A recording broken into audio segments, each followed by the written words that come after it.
Welcome to a new edition of the Neon Jazz interview series with legendary Cuban jazz trumpeter Arturo Sandoval on the 2022 CD Rhythm and Soul. This new album is not only a fresh new sound, it's being sold as an NFT and includes 12 songs performed by Sandoval's Septet and will be replete with a full tour. We get into his new music, COVID life, touring, and the grand future abound, and so much more. It's always wonderful to catch up with Arturo, so enjoy this interview.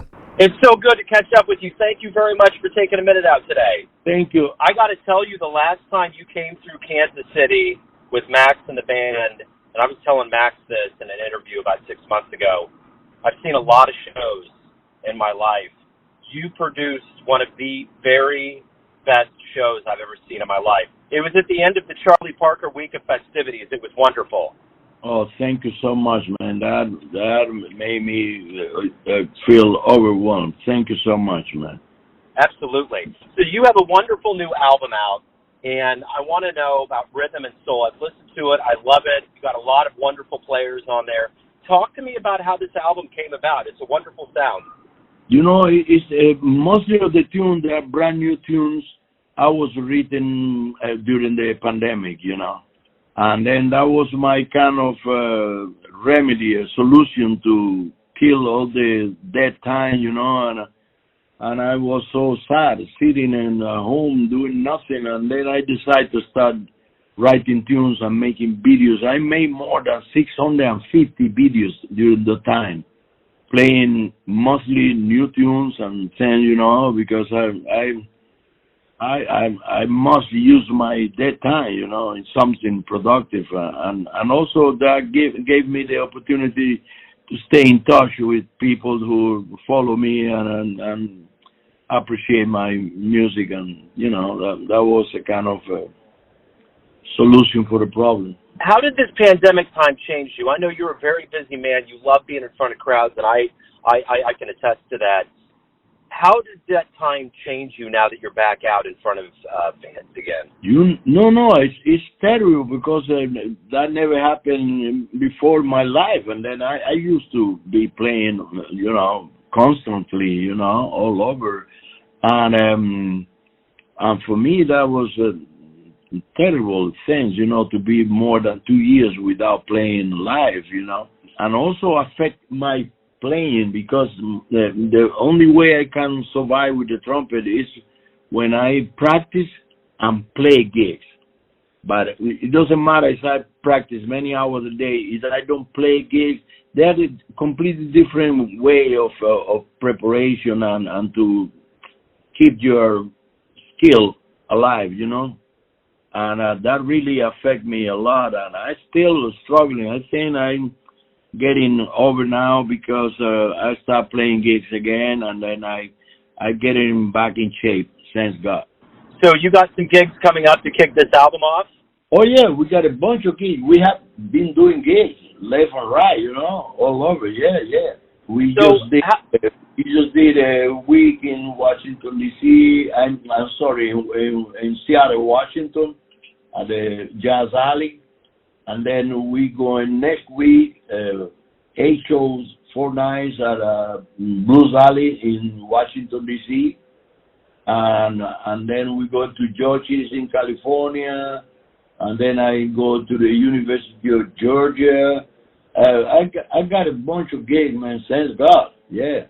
So how do the crowds feel? Do they feel different than the way they did before the pandemic started? Actually, I noticed that the people was, you know, starving. They was hungry for go out and attend gigs and things, because the people was, you know, inside the house for such a long time, and that was, you know, it was a two-way thing, because they feel excited about it, and we too, you know, the band, we have a great energy on the stage because we were anxious to play, you know. So this album is an NFT. You've always been kind of on that cutting edge of things. How did that come about? Oh, because the executive producer, he's very involved in that kind of thing, you know. I'm not familiar with that, to be honest. I'm an old guy who, you know, I like real dollars. Yeah. So far, he's doing a great job. He knows what he's doing, and he's been enthusiastic, and he put a lot of time and effort to produce the album and also to promote it. And we are very grateful to him. Tim Ellis is the gentleman I'm talking about.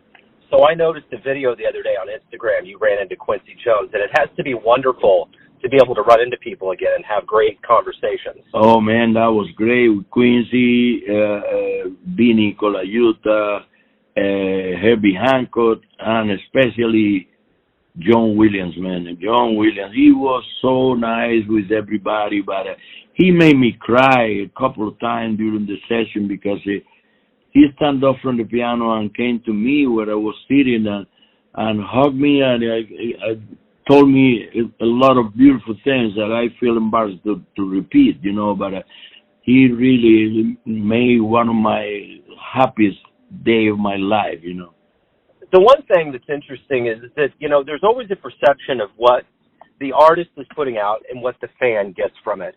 What are you hoping the listener gets from this new album? The joy and the music, fresh music, new music, and the joy of the band making that kind of thing, that's the only thing. You never know actually how going to be the reaction of the people, and to please everyone with every tune, that's impossible. But hopefully we're going to connect with some people with some tune and another people with another tunes. That's our dream. Absolutely. The one thing that's emblematic of you getting back out and playing live music and albums coming out is that the jazz community is waking up. How do you see the jazz community coming back stronger now after going through this pandemic? I'm going to tell you, I've been concerned for years because I live in this country that I love with all my heart for 32 years, and I never saw a minute of jazz music on television ever, and that's sad. I cannot believe it. This is the country that invented that music, and we must be extremely proud to preserve it and to promote it and to help all the jazz artists to stay alive, If you go to Asia or Europe in the prime time on Prime Network, you're going to have a good chance on the Saturday night at 9 p.m. to watch a couple hours of any of those major festivals around the world, but not in the U.S. And I say, how come?